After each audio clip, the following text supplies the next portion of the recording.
Assalamu alaikum wa rahmatullahi wa barakatuhu. Hello, khair ya brada Nabi Virginia. Welcome.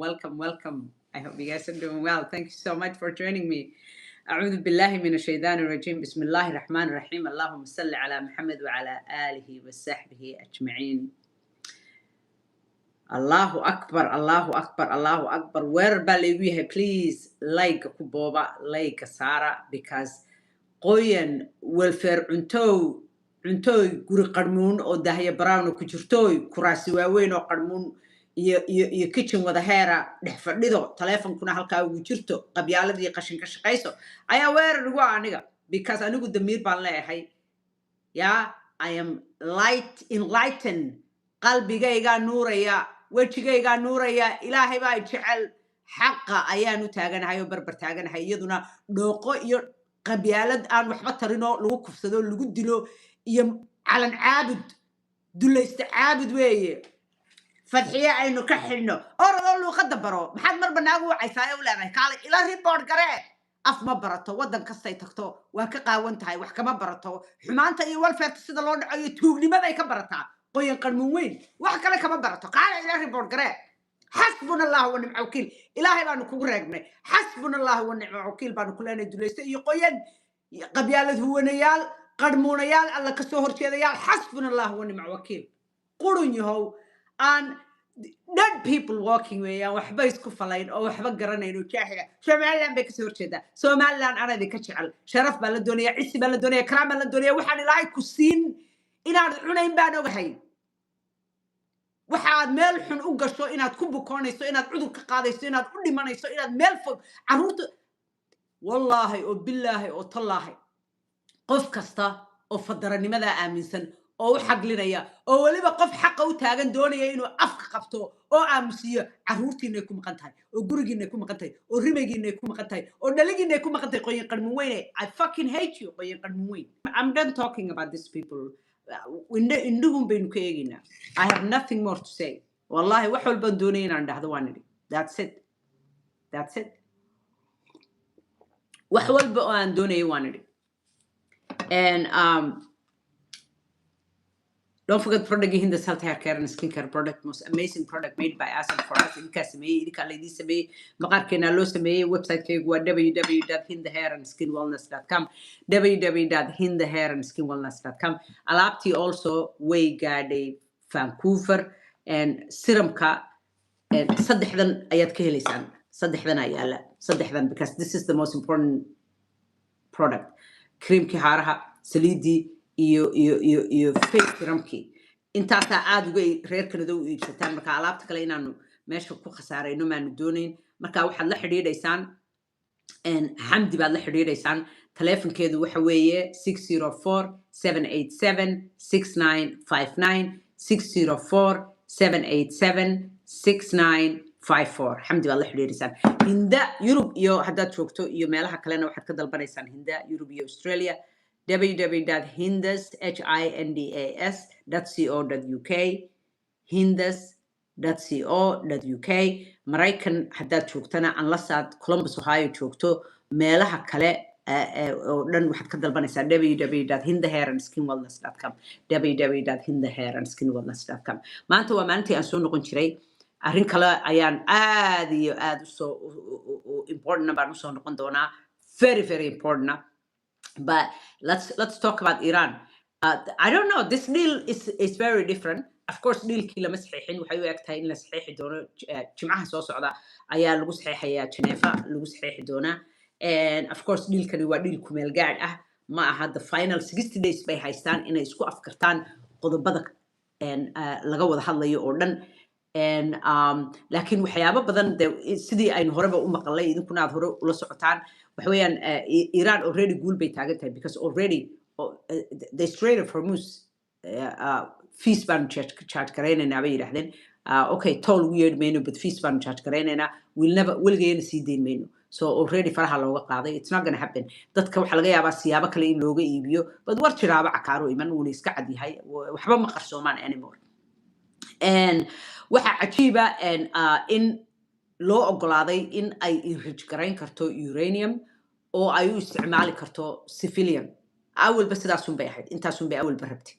ما قرنيسا and nuclear بان ربنا أول بما يلحين أما ها حيسة ما يحسن ما وحي لبدا وحي حد يروق بدنا إيران مرايكن كدوني وحويه لبا وحو أول بشري يا nuclear weapon مربنا مرول با international atomic agency هنو يمادو حتى هنا سبراس كريو وهنا ها إيجو ها هو بيو إننا دونين atomic weapon and Australia فرموس نين فران أنت أنا أول بوي ثمانين Australia فرموس نو فرنا ما قرنيسا مركا it's just unbelievable وح أول با and يوم با إلى هاي الدونية يجوشه إلى هاي الدونية يس اللي بعتبر هو اللوجيستي and dad badan waa laga laayay 3 kun iyo jarjar baa laga laayay almost 3700 people hablihii raay masaakiinta ay ku jireen and you know laakiin waxa weeyda ilaahay intuu ugu talagalay cidna baaqan mayso waa dhimanayaan but this is a huge victory and for Palestine reerkii waa muraad dilaac wax walba cagta inay mariyaan bay doonayaan maalin walba of course weligood waxay ku hanjeebi jireen nuclear baan cid walba u isticmaalaynayo aanu ma garanaysaa Samsung option wax la yiraahdo nacam markaan naftayada u yaabno aanu baqno and ila waa dad daba ka walwal qaba I mean they can live with people nolol caadi oo iyo nabad bay darskooda kula noolaan karaan sidaas unba adduunka oo dhan wada nool yihiin ma garanaysaa no one is an island bini aadan island ma jiro ma garanaysaa marka but you know odaygii aad bay u caayayaan because you can never please 90% ma siin kartid dadka 99% xataa ma siin kartid xataa 100 ma siin kartid waxa weeyaan always it's never enough weligeed enough maaha marka odaygii G7 kiibu ku maqan yahay hadeerto wallahi waa loo baqayaa because waxyaabaha ay sameynayaan siday muraad dilaac u yihiin I mean this time odaygii I don't know what it is but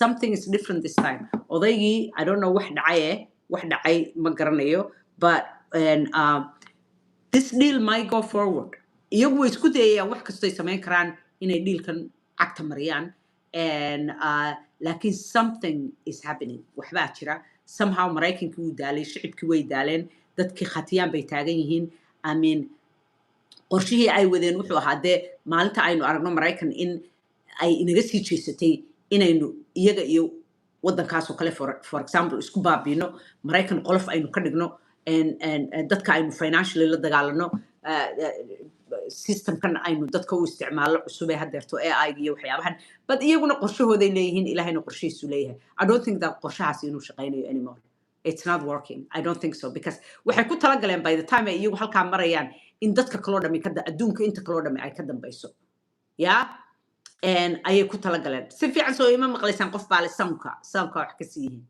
yeah mise waa qof doonaya ma jira xabaabin anyway waxa weeyaan Carabtii the most important thing waxa weeyaan Carabtii inay maanta farxad ay doonayaan Iran inay muudsadaan oo inay dhunkadaan oo inay la shaqaystaan oo inay dib u dhiska ka caawiyaan oo inay waxa weeyaan haddii eebe idankeeda leeyahay and ay de ma garanaysaa walaaltinimadii soo celiyaan ee ku khasbanaatay sandulle waxaan idin dhegaysiinayaa inan kan waxa la yidhaahdaa and this man waxa la yidhaahdaa and محوها مقعيسي سانشيز مقعيسي لاوي so many things but Rick Sanchez is a big journalist RT بوشقيا وأمريكان and Minister in the past I've talked to Arachi and the assistant foreign minister in the past I've got a pretty good read on them here's my take on why this is important and why I am taking Iran's word for it this time that they are actually in agreement with this deal. And it's the fact that Iran is bragging not about the United States' role, certainly not about Israel's role. You know what they're bragging about? They're bragging about Turkey, Iraq, Egypt, Japan, and Saudi Arabia. Apparently, Saudi Arabia played a very big part. The Saudis played a big part in doing this deal. And yeah, they're willing to open the Strait of Hormuz once again to all traffic, not just Iran-friendly traffic. Apparently, there was a telephone call Monday where Turkish officials spoke with Iraqi officials and Egyptian officials. This was a call between Mogegi of Japan, Hussein of Iraq, Abdalati of Egypt, and Hakan Fidan, who is one of the foreign ministers assistant foreign ministers of Turkey. They all got together on the phone with Arachi, the foreign minister of Iran, and they discussed the process, and they're all going to stand by it. Aside, I've talked to Arachi and the assistant foreign minister. So this is Carabtii doorway by this time ka qaateen, and waxaan idin dhageysiinayaa and listen to this is and some of this. The Iranians are saying madaxweynihii ku-xigeenkii waddankayaga, look, the $300 million la doonayo Iran in dib u dhis lagu sameeyo oo say u badan tahay carabtu ay bixin doonto, laakiin kolay Maraykanna uu ka qayb qaadan doonaa, and it looks like inay dhab tahay been baa la moodayay Iran markay soo qortay been baa la moodayay dhageysta bal that they're going to have access to a $300 billion reconstruction fund. True or false? Well, and that's the sort of thing they could have access to, funded by the Gulf Coast Coalition, so long as they honor their end of the obligation. I think that one of the things you're going to see, Ed, and what's their end of the obligation? In a nuclear na samaysan, enrichment code na ay BAN ama de hoos u dhigaan. They were doing that anyway. Straight the Hormuz na inay furaan. Duh. Yeah? I mean, come on. Is that the hardliners in the Iranian system will overemphasize the benefits that Iran gets while underemphasizing all the things that they have to concede and all the things they have to provide in order to get these benefits. So we absolutely are open to the Gulf Coast countries investing in the reconstruction of Iran, but only if Iran ends their nuclear program, ends their enriched stockpile of material, and is really open to an inspections and enforcement regime that gives the American people confidence they're never going to have a nuclear weapon. So I think the dance you're going to see, Ed, which is going to be interesting, is the Iranian media, especially the hardline media, they're going to talk a lot about what they get without talking about what they give. It's important for all of us to correct that. They're giving not only did Vance confirm that Iran will receive $300 billion in damages, but he also confirmed another claim widely made by the Iranian media, that the US will pay $24 billion in cash. They say they're going to get $24 billion in frozen funds if they hit certain benchmarks. Is that true?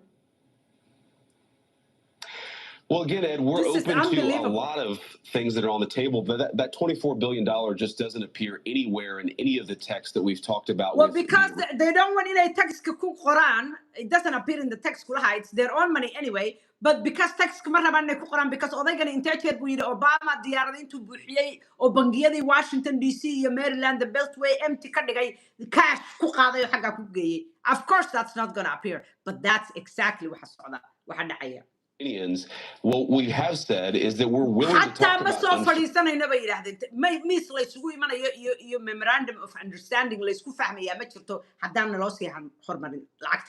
their own money. But a much bigger deal is unsanctioning their economy so long as they make the long-term commitments on the nuclear program. So, again, one of the things these hardliner elements in their country are going to do is misrepresent the deal so that they can sell it to certain elements of their domestic audience. But I think, again, the text is very clear. There's nothing about $24 billion. What there is clarity about, though, Ed, is that Iran gives up their nuclear program for the long haul. They allow a real inspections regime, and then they were doing that. The president has said we want them to be a successful country. Right. We want to turn over a new leaf with Iran, but that requires them to meet us in the middle. Okay, just confirm the body language. So here's what's very, very interesting. Sanctions kana waa laga qaadaya, and reerkii waxay kasii muraad dilaaceen waa sanctions ka laga qaadayo because Iran 90-something million people land sida u leeg intaa leeg aad aragteen, oil leh, gas leh, so many natural resources leh, wadan aad iyo aad qani u ah. Imagine haddaan 50 years aan cunaqabatayni saarnaan lahayn maanta Maraykan maybe iyagaaba next ku noqon lahaa because they're so rich. They're not like Carabta, banaanka ka keensanaya dad u shaqeeya. Dadkoodii waa highly sophisticated, highly educated, and brilliant minds. Maanta probably Maraykan, the second richest country in the world, iyagaa noqon lahaa. Haddana GDP doodu waa 400 something change billion dollars. Halka ay reerka kale magaca leh I don't know, close to 500 billion tahay, iyagoo 9 million keliya ah. ma garanaysaa 9 million people waxa ay geed dheer iyo geed gaabanba u koreen in sanctionska cunaqabataynta mareegtaasi ku xidhnaato weligood oo sidaa dhulka loola dhaco oo ay scientistku weliba iyagoo sidaa dhibaatada intaa le ku socoto ayay they may do wax walba haddana dhulkoodii waa adiga arkay siduu u qurux badan yahay siduu haddana ma garanaysaa ay u dadaalayaan siday u dhisan yihiin scientistyada ay samaysteen ma garanaysaa heerka ay gaadheen waydika garanaya anyway taa weeye tay kasii muraan dilaaceen waxaan idin dhegaysiinayaa that's huge cunaqabataynta haddii laga qaado oo marketka loo furo not only are they making money from their natural resource wadankiina wadamadii bariga dhexe think about this wadamadan bariga dhexe deriska ahi sababta ay doonayaan investment inay ugu samaystaan it's because inay isku waa sasabaad la doonayaan lagu sasabo نعم maadaama awoodda intaa leeg ay yeelatay the most powerful nation in the world hadda the fourth ay noqotay the most powerful nation in the world waa sasabaad weeye nacam waynu isku xidhannahay successkiina iyo horumarkiina iyo kaayagu way isku xidhan yihiin sidaa awgeed si aanay dee noo weerarin ama aanay idinku samaynin proxies idin laaya ma garanaysaa oo idin ugaadhsadaa ila dembigay ka galeen iiraan bay og yihiin oo qayb weyn bay ka ahaayeen cunaqabataynta iyo dhibaatada loo geysanayay 47 years iiraan marka waa lagu sii sasabaya in this journey iyo ma garanaysaa endeavor waynu isku xidhannahay weeye that's how much we trust you ma garanaysaa markaad horumarkayga investment ku samaysato then anna waynu is ilaalinaynaa ma garanaysaa anna waan ku ilaalinaya marka waa kan inankii iiraaniga ahaa Trida Parsi oo ka hadlaya ayaan idin dhegaysiinayaa this is very very powerful and waa kan siduu uga hadla eega and waa kan sug interviewing you is just about the sheer force of the Israel lobby and what they are about to bring down.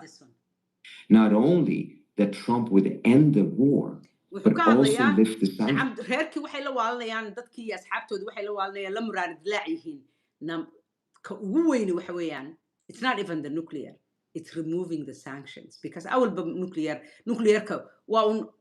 is nothing it's not like the Strait of Hormuz oo dadka adduunka dhan ku cunaqabatayn karto and nuclearka dadka haysta waxa weeyaan shaqadiisuba waxa weeyaan inaan la isweerarin ma garanaysaa you don't use it you don't eat it lacag kuma soo celiyo it's actually useless and marka waa wuxuu leeyahay waxay ka xun yihiin not only inuu dagaalkii joojiyo dadkani ka muraad dilacsan yihiin dagaalkii inuu gabagabeeyey ila waxay ku tala galeen iyaga iyo Mareykan iyo reerka in qoorta la isu sudo sida dibidu markay falayso lagu falayo beeraha madaxa la isugu xidhaa moogtay qoorgo baa la yiraahdaa way isku qoorgo'aan in madaxa la isu geliyo oo ma garanaysaa ay weligood isku marnaadaan oo dhulka isla galaan iyaga iyo Mareykanka iyo iyaguna ay Middle East u tashadaan oo wax walba isku dubaritaan oo solidifying their power wixii oo dhan ay baa cunay marka waxay ka xun yihiin wuxuu leeyahay it's not only dagaalka joojintiisa but also the removing of sanctions oo qayb ka ah wada hadaladani haddii ay sii socdaan within the 60 days in Iran laga lift garayn doono sanctionska dhageysta markaa because the war weakens Iran in the short term. Sanctions destroys a country over decades, slowly but surely destroys its social fabric. And the Israelis have been successful in having major sanctions on Iran for more than 3 or so decades now. To see those lifted would be an absolutely devastating blow to their approach and to how they define their interests in the region. Let's put B5 up just to underscore your point here. That's a devastating blow to them. Why don't you see ummadda kaliya aanu arkin deriskooda ummadaha kale wadamada deriskooda hadday successful noqdaan waxay ogyihiin borderskoodu inay adkaanayaan inaan lagu soo qaxaynin in muxuuha nabadda deriskooda way ka shaqeeyaan way ilaaliyaan waa ummadda kaliya ee doonaysa hareeraheedoo dhammi inay gubtaan iyaduna ay noolaato that's how they define their interests that's how they define their interests not define their interests say u translate garayaan waa sidaa ma garanaysaa marka wuxuu leeyahay nacam iyaga waxay ku tahay dhibaatada ugu weyn bay ku tahay wadanka intaa leeg oo dee lagu sii daayay inay natural resourceskooda iibgeeyaan laakiin iyaga isu raba natural resourceskooda inay qaataan ogow hadda taa Got some quotes here and Haaretz from various Netanyahu allies. Don't bullshit us, Trump, raging at the treacherous United States over the Iran deal. What does this mean for Israel? let's say, I mean, look, there's still a lot of question marks, but let's say the official signing happens this Friday. Let's say we get 60 days down the road and they're able to come to terms on the nuclear file and the other, major outstanding issues which remain. And the sanctions are lifted and Iran is able to begin to rebuild. There is no regime change. So far, it doesn't look like the proxy funding is contemplated as part of this deal either. How will Israel have to change? What will they have to reckon with? And what do you think that this will mean for Netanyahu and his own political standing? First of all, on the last part of it, this is going to be devastating for Netanyahu. And part of the reason why you have this public meltdown in Israel is also politically motivated. It's all about the upcoming elections and to finally unseat him, and he will probably end up going to jail afterwards. So this is, from his standpoint, existential.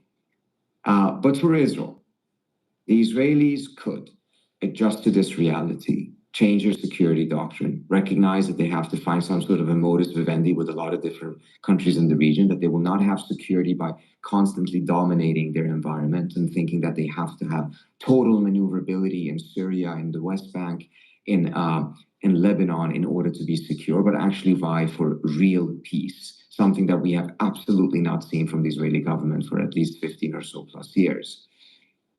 But I think, frankly, more likely is that they will not have the capacity intellectually, creatively, emotionally to be able to steer their ship in a different direction. And instead, you will see further attempts by the Israelis to sabotage this deal, even after the 60 days, even after it's been established, just as they did with the JCPOA. I think I mentioned on Tucker's show yesterday that I sat down with AIPAC after the JCPOA and I thought that, okay, now it's going to be interesting to see how they're going to adjust to this reality. And I walked away realizing they're not going to adjust at all. They don't care that the deal has been sealed, that it's implemented. They're going to do everything they can to unravel it. And I suspect that that is the path that the Israelis will go this time as well. And they succeeded. But that means they succeeded. So, exactly. Yeah. Not under Obama, but they succeeded afterwards. And that may be their calculation, that they will succeed afterwards. But it means that during this period, they're going to be in a direct confrontation with Trump in a manner that I don't think Trump potentially will be as restrained as Obama was. Remember, one of the things that Obama did in order to kind of calm down the Israelis, that he signed that 10 billion, what was it, the 10-year deal, 30 billion, in which, that was a way of trying to make sure that the Israelis calm down a little bit. We'll see if Trump does that. There's several bills in Congress right now that is going to try to integrate the U.S. military with the Israeli military, the U.S. intelligence with the Israeli intelligence. He may end up accepting some of those things as some sort of a goodie that he gives to the Israelis in order to calm them down. Not only that Trump would end them. In other words, نعم hadday wuxuu yiri iyaga waxa u fiican inay wadamada darskooda ay nabad kula noolaadaan instead of ay dagaal habeen iyo maalin socda ay ku jiri lahaayeen because dadkan waxa lagu qafilo laga dhaadhiciyay dadka adduunka ugu sitaatiin dadka ilaahay doortay baa tihiin adduunka oo dhan baa cadawdiina waa kind of like waxa Somaliland lagu sameeyay Somaliland godob baa laga galay caruurteeda brainwash baa lagu sameeyay berigii hore I never took it in a heerka gaadhayso bad maanta midhaheedii baynu aragnaa waa lagu neceb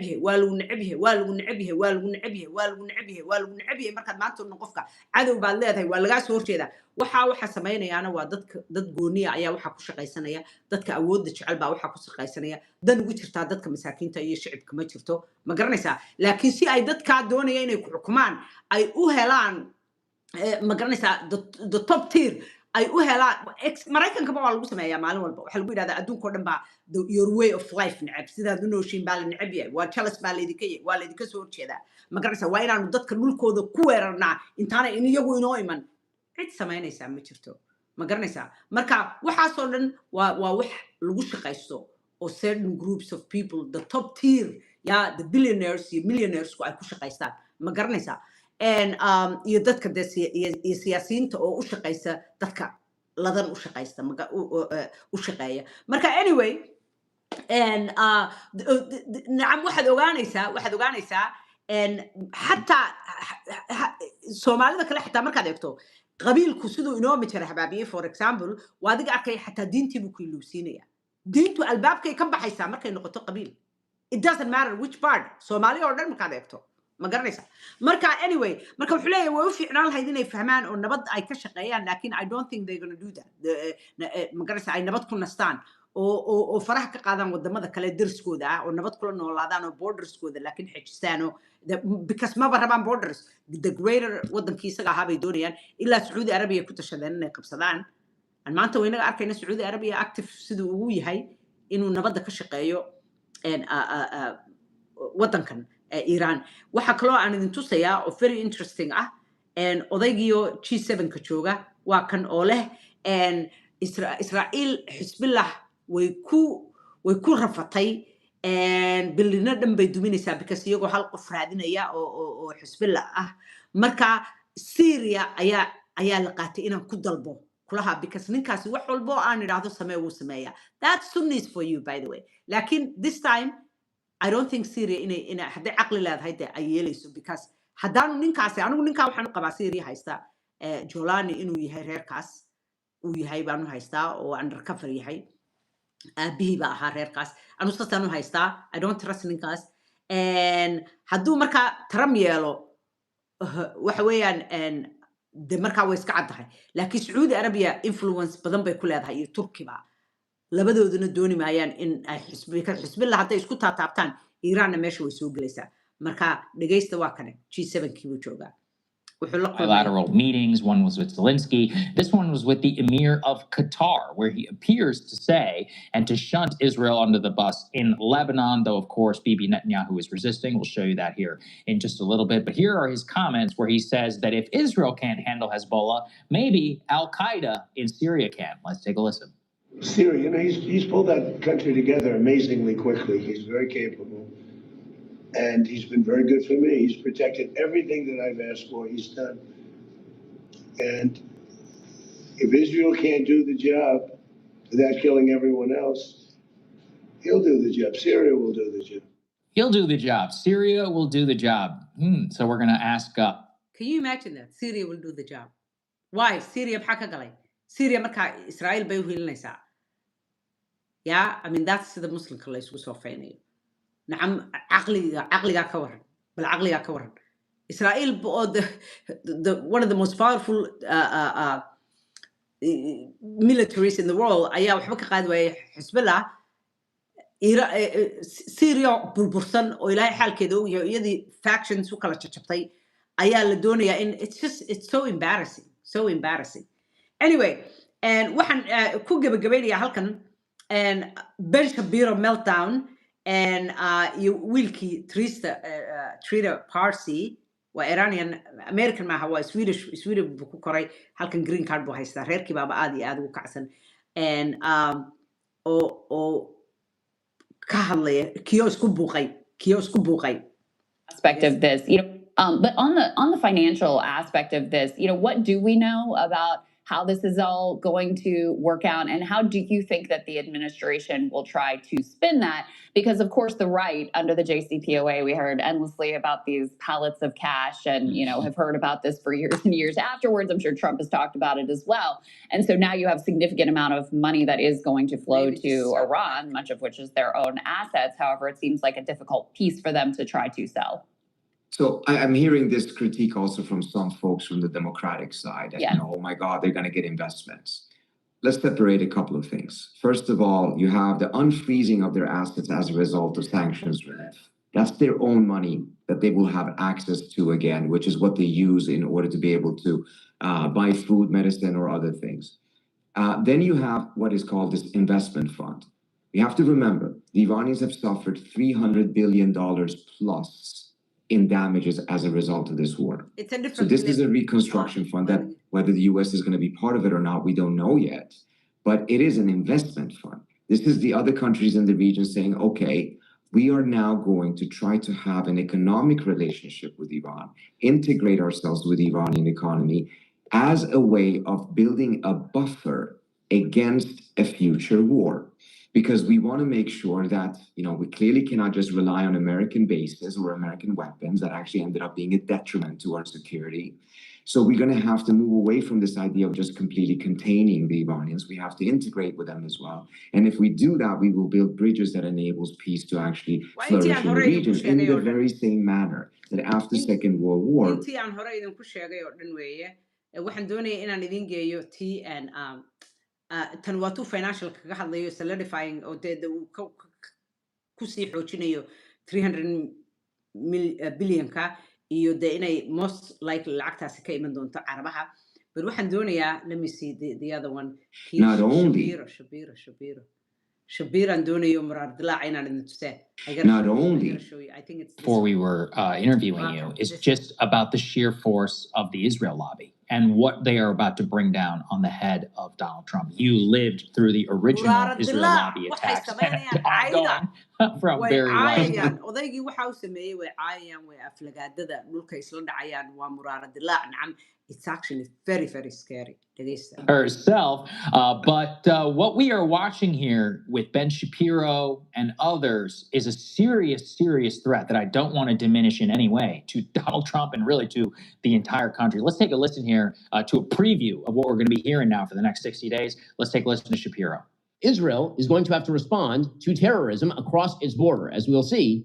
If the United States is going to suddenly become an advocate for the idea that Israel can't defend itself, then this is a giant L for the United States. And suddenly there's no difference between Israel defending itself and Hezbollah firing missiles and rockets at Israelis in Israeli territory.